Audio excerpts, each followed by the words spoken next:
Hello परी, welcome to Wednesday questions. देखते हैं यहाँ पे फर्स्ट क्वेश्चन हमसे पूछ रहा है एक्यूट एंगल बताओ। एक्यूट एंगल हमने पढ़े थे कौन से होते हैं, जो 90 डिग्री से कम वाले होते हैं। और ये भी याद है हमें कि हम जब 90 डिग्री से कम का एंगल बनाते थे वो हमेशा राइट साइड में बनता था। तो यहाँ पे हमें डी से मेजर नहीं करना है, हमें बस अपने विजुअल से आँखों से चेक करना है कि कौन सा एक्यूट दिख रहा है। तो ये है हमारा एक्यूट एंगल। ये देखो, एंगल COB। और ये जो है AOB, ये हमें थोड़ी 90 जैसा दिख रहा है, तो हम इसको छोड़ देंगे और हमारा आंसर होगा COB। एंगल का साइन लगाएंगे जो L जैसा दिखता है, लेटा हुआ L, और COB लिखेंगे। बी पार्ट देखते हैं, यहाँ पे तो बहुत सारे हैं। ये जो है एंगल POI, ये हमें दिख रहा है 90 डिग्री है, और इसके साइड वाले सारे 90 से छोटे हैं, क्योंकि 90 से छोटे राइट साइड में बनते हैं। तो एक्यूट एंगल यही हुए, कौन कौन से, ROI, sorry this is ROI, एक एंगल हमारा ये एक्यूट आ गया। अब ये वाला OR लाइन को हम भूल जाते हैं, ये रे को हम भूल जाते हैं, तो कौन सा एंगल बचा, AOI। तो यहाँ पे हमारे दो एक्यूट एंगल्स आ गए, ROI, AOI। फिनिश। ऐसे ही हमें ऑब्ट्यूज एंगल्स ढूंढने। ऑब्ट्यूज एंगल्स कौन से होते हैं, जो 90 से बड़े होते हैं, और 90 से बड़े एंगल्स हमारे लेफ्ट साइड में बनते हैं। ए पार्ट देखते हैं, यहाँ पे 90 डिग्री का एंगल दिख रहा है AOI।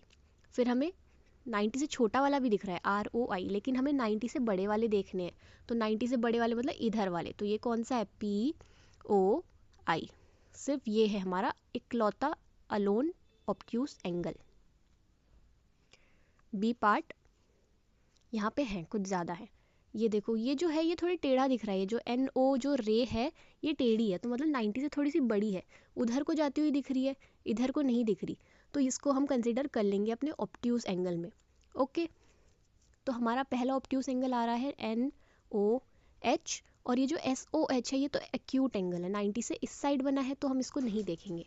तो first obtuse angle NOH, then second obtuse angle is AOH, then third obtuse angle is VOH। हम कैसे देख रहे हैं एंगल्स, जब हमने एक एंगल ढूंढ लिया है तो हम बाकी वाले छुपा देंगे। अब मुझे ये ढूंढना है तो मैं बाकी वाले छुपा दूंगी, लाइंस छुपा दूंगी, ताकि मेरे को एंगल्स के नाम क्लियरली दिख जाए।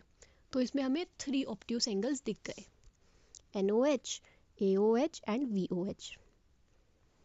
Geometry is the easiest chapter. अब क्वेश्चन 3 कह रहा है रेडियस बताओ। सर्कल होता है ये, क्या पढ़ा था हमने, हर सर्कल का पॉइंट होता है, ये मिड पॉइंट जो होता है इसको पॉइंट कहते हैं। और मिड पॉइंट से जो लाइन सर्कल को टच करती है, मिड पॉइंट से जो लाइन सर्कल को टच करती है वो होती है रेडियस। ठीक है, तो रेडियस क्या है, OX। और सर्कल के इस साइड भी टच कर दे और इस साइड भी टच कर दे, वो होता है डायामीटर। तो अभी हमें डायामीटर नहीं बताना है, बताना होता तो हमारा डायामीटर होता AB। ठीक है, अभी हमें रेडियस बताना है, रेडियस है हमारा OX। Then comes B part. वैसे ए पार्ट में हमारे तीन तीन रेडियस है, OX है, OA है। जब हम एक वाला आंसर निकाल रहे होते हैं तब हम बाकी लाइंस छुपा देते हैं, तो OX देख लिया।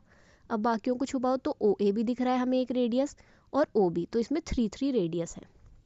वैसे ही बी पार्ट में तो कुछ भी नहीं है, क्या रेडियस है, सीधा दिया हुआ है OP। Finish. Then question 4। Question 4 कह रहा है एंगल बनाओ 60 डिग्री का। 60 डिग्री हमें अपने अपने पहले दिमाग में, ब्रेन में फॉर्म करना होगा कि कैसे बनेगा। 90 से राइट हैंड साइड बनेगा, क्योंकि ये एक्यूट एंगल है, 90 से छोटा है। तो बन जाएगा हमारा, हम पहले नीचे रे बनाएंगे स्केल से, उसके ऊपर 60 डिग्री बनाएंगे। इंग्लिश 2 की वर्कशीट देखते हैं। English grammar. फर्स्ट क्वेश्चन है पंचुएशन वाला, फिर से कॉमा, फुल स्टॉप, कैपिटलाइजेशन। क्या कह रहा है, oh shit I lost my bottle. कोई दुख की बात है कि ओ शिट, तभी हमने एक्सक्लेमेशन मार्क लगाया है और ओ कैपिटल किया है और लास्ट में फुल स्टॉप लगाया है। और आई देखो बीच में आया है, आई कैपिटल होएगा, आई कहीं पे भी आए वो हमेशा कैपिटल जाता है। Next, my mother is driving the car, मेरी मम्मी कार चला रही हैं। फिर लास्ट में फुल स्टॉप नहीं है तो हमने फुल स्टॉप लगा दिया। ये आई गॉट द जॉब, ये मतलब खुशी की बात है, तो यहाँ पे भी एक्सक्लेमेशन मार्क लगेगा और लास्ट में full stop. D part. Vanshika goes to office, home and park everyday. Vanshika office जाती है, होम जाती है और पार्क जाती है हर दिन। तो यहाँ पे एक साथ सारी चीज़ें बता दी, लिस्ट बताइए कहाँ कहाँ जाती है, लेकिन कॉमन नहीं लगाया, और वंशिका का वी भी कैपिटल नहीं है, so we will be capital, और ऑफिस के बाद कॉमा एंड लास्ट में फुल स्टॉप।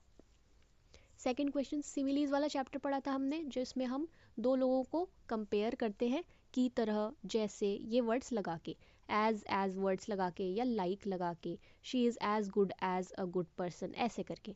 तो फर्स्ट क्या कह रहा है, कंप्लीट करो, डैश बनाओ, as red as dash, dash की तरह लाल, रोज़, यहाँ पे टमाटो भी आ सकता है।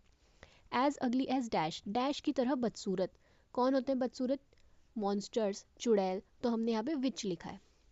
As soft as dash, dash की तरह सॉफ्ट, मुलायम, तो फर, फर होता है रुई या गुदगुदी चीज़, गुदगुदा कपड़ा।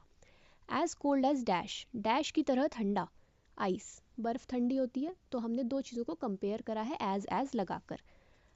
As simple as dash, dash की तरह सिंपल, सिंपल मतलब सादा, सादगी हो जिसमें, बेबी, बच्चों में होती है, तो बच्चे की तरह सिंपल। थर्ड क्वेश्चन भी सिमिली वाला है, अंडरलाइन करनी है हमें सिमिली।